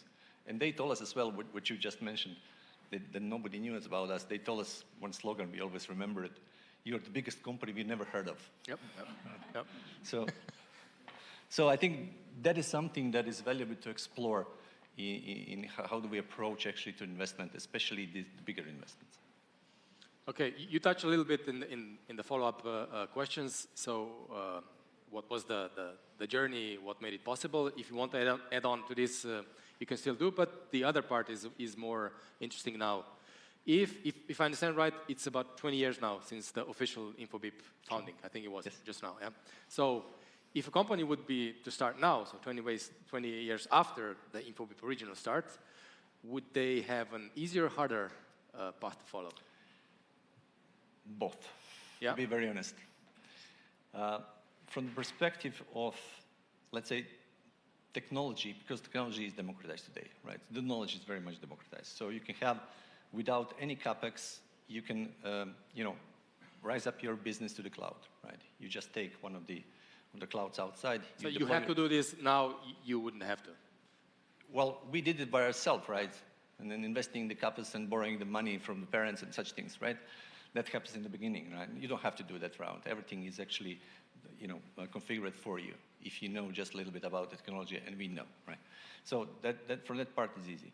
The second part that we also learn hard is this go-to-market, right? In the United States, they are the masters of marketing. we are not, honestly. So we are rookies there. So we pretty much learn actually how to market our products and how to market it, especially if you are B2B, not B2C. The consumer is specific. We are not expert in the consumer business, but we are expert in attaching to the different companies, right? So from that perspective, Demar, so if you want to go, right, for the very demanding market like the US, right, you have to hire specialists, you have to hire consultants, you have to learn quickly actually how to actually position your products. Right? And if you go to Africa, then it's completely different. If you go to China, then you're not allowed to do anything, right? So LATAM is a very ambitious area, so you have to explore local people to do that and such things. So you have to be diverse in your approach, right? Which also brings some complexity. So if you want to rise your company globally, right, you have to take account in these differences, right? And respect the local cultures, that's for sure. Right? But it's definitely harder to go today because the competition is actually not on a global level. They don't have to be on a global level. They can have the same product on a local level to beat you. And usually they have better prices, so you have to come with better quality. So it's always a mixture of different approaches. So something's easier, something harder. Absolutely. That didn't really change, but then again, some things are harder as new one. Good. Dr. Stefanic Anderluch, in a way staying on the same theme, so a global group like Novartis and others, they always reallocate capital every year. R&D, manufacturing, and so on. Slovenia competes against other sites, okay, globally, also in Europe and also globally, and the competition for investment is increasing. What is EU getting right today, and where are we making it harder that the companies choose EU as the sites for that investment? Yeah. So there are many strong elements in Europe and the region. Yeah, we have broad scientific knowledge, long tradition of industrial manufacturing, and also capabilities for innovation. And I would like to bring the success case of Slovenia. First of all, Slovenia is a small country of slightly above 2 million people and having such a strong pharma footprint. And I would even elaborate further and reflect on Novartis. Novartis was able, based on combination of suitable success factors, to grow in the last years to the level of 4,400 associates, established 4 production sites, among which some of those are producing the most modern type of medicines, are actually the front runners in the new technologies, as well having development center and just established clinical production. And this is definitely a result of the accumulated knowledge over the decades, strong collaboration with academia and other research institutions, also, I would say, depending on the good infrastructure, and internally strong engagement and accumulated and developed knowledge on some specific processes, such as, for example, launch process in innovative pharma is extremely complex, and it's a privilege just to the selected locations in Novartis. But the key question is this enough? Because competition is there and it's strong. And if I take my global role and compare different locations, I see very creative approaches what countries take to attract investments, and then this can then enable them future growth. Let me bring the example of Italy. Our Italian location was able with the government to establish a special program for young employees, so apprentice program, enabling attracting the talent, building the talent pool, and as well contributing to the productivity of production site. Then additional example from the States. There, on the level of counties, special economic development organizations are established, which connect as well academia, local policymakers, and local administration, and not just in a regular way, but more in a proactive, anticipating the needs of the companies that grow the business there. And I could serve also with some other examples. Maybe I can bring China. China is considered as having quite complex legislation, but we see very nice and as well agile ways of the pilot projects, how to adapt the legislation to open the door and enable growth or start of the very modern technologies in the area of biologics. So at the end, it's a question of competition, and not who is good, but who is better and faster. And for Europe, this is a question of long-term projections, and the question of how we will be able to further build the knowledge, how efficient and fast the decision-making processes will be, what will be the support of the ecosystem, as well what productivity we will be able to offer, and last but not least as well, what will be the access of the user to our final product. Namely, patient access is a key element as well in allocating the investments. Okay, follow-up question, very tied to what was already discussed now. If you can be as specific as possible, so we're just looking back at a success story, so Novartis expanded, looking at 27, 28, 29, what would make the next investment decision easy? Okay, more in Slovenia. Yeah, the topic for us is patient access. We have products that are developed in Slovenia, manufactured in Slovenia, but Slovenian patients still don't have access to that. And having the innovation supported throughout all the dimensions in research and development, production, and as well the market access would be a very strong message as well for the decision makers. Okay, pretty specific, pretty clear. Thank you. Now, connectivity.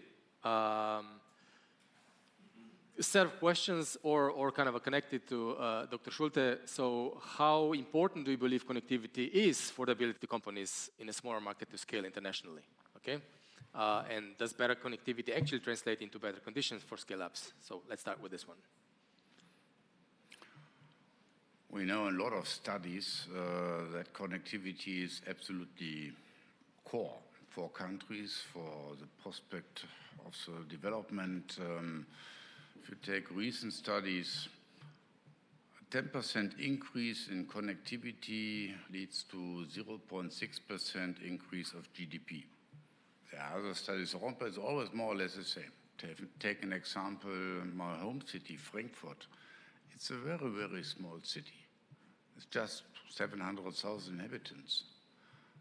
But it has a big banking industry, had other industries, of course. There have been people out mentioning to our Prime Minister, Frankfurt must have 6 million passengers because of the size of the hub. And without this connectivity, we wouldn't have Frankfurt. It would be a mid-sized city, nobody would know it. And that's exactly the same here in Slovenia. We have increased the connectivity last year by 25%. And that's really important for such a country, especially for a smaller country. Growth is at the moment on 15%. But for the future, it's the collaboration, of course. You need a strong industry for this. You need a great countryside. You need stability on regulatory issues and attractiveness to invest in such regions. So it's not just because there's a great airport staff and so on. It's always a mix of it. It's a stakeholder collaboration. And of course, important is that you don't get government decisions, to be quite clear, who are risking your competitiveness in this region. That's, of course, also important on that side. So in my opinion, connectivity will stay also in the future as one of the really driving powers for this region, for Slovenia. And if you take the connection now, and big compliment to New York, there's never been a direct flight from Ljubljana to New York. And United Airlines is really a very, very professional airline. They know what they are doing. They do it because of Slovenia, but they do it also because of the bigger catchment, how they want to position this for tourism. And Slovenia, for example, is a great tourism destination. Sometimes it has to be marketed a little bit more, that's clear, so we have to work together. But also for business. And In my opinion, yes. Connectivity will be the most important thing, and we have to work on this. We have to work together on these issues because we cannot do it alone as an airport operator, but it's key. Yeah, the one step to New York is the talk of the town in the last couple of days, so we're really looking forward to that. Now, skipping to the bottom question there, so what would you say that the region need to do so that the connectivity actually becomes a competitive advantage? So what would be your ask, your suggestion?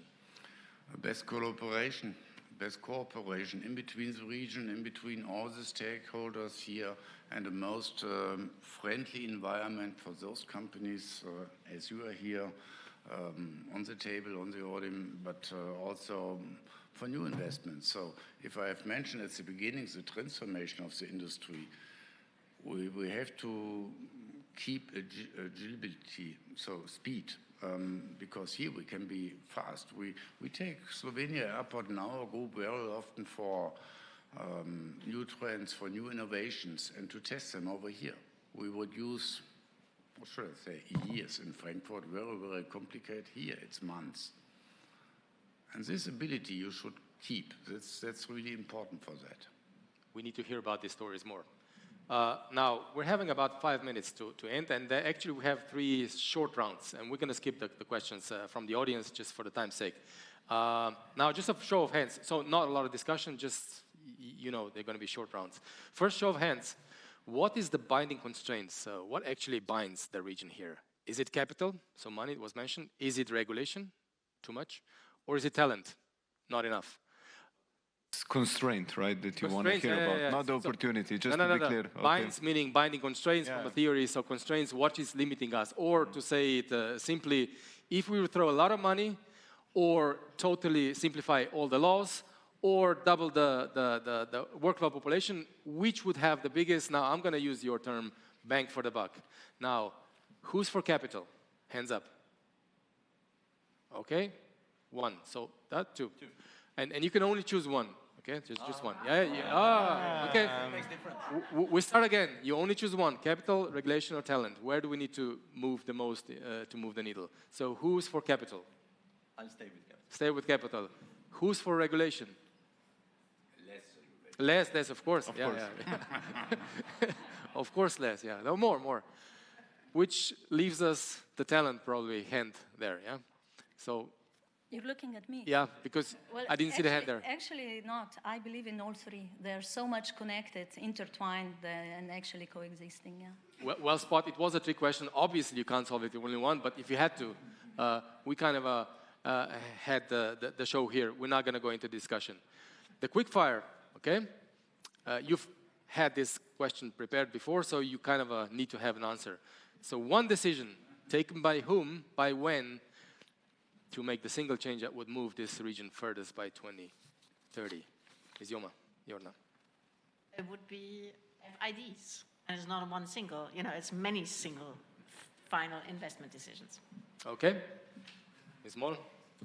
Yeah, so could I ask the governments, say, I'm in Slovenia, so let's start with Slovenia, to look into their healthcare budget the way it is today, given that there's a return on investment of every €1 spent in innovative medicines gives €6 back to society, absenteeism, people out of hospital, etc. Can we look at that budget that now has patient care and medicines and absenteeism? Can we rethink it? And how can you make sure that whatever you invest somewhere, you can recoup so you can reinvest it? And just rethink the silos. That, for me, would be the biggest change, because then you could be an example for other parts of Europe. Thank you very much. Mr. Grosz. I would say common framework for scaling strategic companies. In marketing terms, this would say win with the winners. So if... By whom? That would be by whom? By European Commission together with the member states to create financing frameworks that would be good in detecting, but also apply proper capital financing schemes to the companies that can deliver the biggest impact. Okay, we're going to skip the by when because it's really not fair. Because so if you take only the what and by whom. If I say by end of 27, is it too optimistic? What do you think? There would be too much discussion around that. Okay, I'm optimist by nature, so. Mr. Prusats, one decision by whom? Right, since we are in Europe and we want to stay in Europe, right? We would like to actually expand first in Europe, and that's how we did it, actually. So if we can expand in Europe, who can help us, right? And what can help us? So common market or 28 regime, whatever it's called, we need to bring it to reality actually now, right? So it will help a lot local companies actually to scale. Okay, make it happen now. And there was already by when, which is now. Right. Dr. Šević-Anderluh? Yeah, to establish a frame can be even institutionalized to support fast execution of investments and implementation of new technologies. All right, thank you. Dr. Schulte. I have to say this put air connectivity in the heart of your decisions. But in a sense, be clear on the strategy, be clear on then the measurements you have to take, and then growth will come. All right. And the last one, which is a closing round, you actually have a choice here. Either one thing you commit to doing, which is a little bit risky because people might hold you on to this, or one thing you would need from somebody else in this round table. Again, starting here. Well, I would like the governments to agree the next financial framework for the next 7 years budget before the end of the year and have a strong de-risking component in it. Okay. So this is to Leon. Yeah, that would be directed there. Yeah. A small ask. Okay. I'll go for a commitment. So we commit to measuring the access in every country, which we already do, but also the submissions and the authorizations from the EMA to make sure that we stay competitive globally towards approvals in the US, in China, and other parts of the world. So we commit to making that very transparent so we know what we're working about with and what we need to change. Thank you. So we have one commitment. Looking at another one? Commitment. I'm a believer in connecting and collaboration. So my commitment would be to do everything I can or we can in the ministry to connect companies, research institutions, startup hubs, financing institutions, together with regional and European members for next generation of growth. And what we need from everyone around the table, we need to tag along and to have understanding into what we're doing. And it has a nice ring to it. Commit to connect. Mr. Prusats. Yeah, I would just say that we already committed, and when I was preparing for this panel, just to say about, we have something, and you can go to the web and search for InfoBip Tribe, and that is the ecosystem for the small businesses and the startups, so they can use our services and we can help them actually how to use it. So I think that's one, the kind of, it's not altruistic, but it's pretty much bringing society on a different level of collaboration commitment. So from that perspective, I'm not sure how many startups or companies there is here, but you can go to the web and Google it and you will find it, right? So if I want something from this forum, and we have pretty much influential people here, thank you for joining this forum. I think that your voice is also important, so whatever we discussed today, I think also from my side, I'm not sure how vocal I was, but if you influence that those things goes faster, including the European funding, right, that will be very much appreciated by all the stakeholders along the companies. All right. Thank you. Thank you very much. Commitment or a need? Commitment, yeah.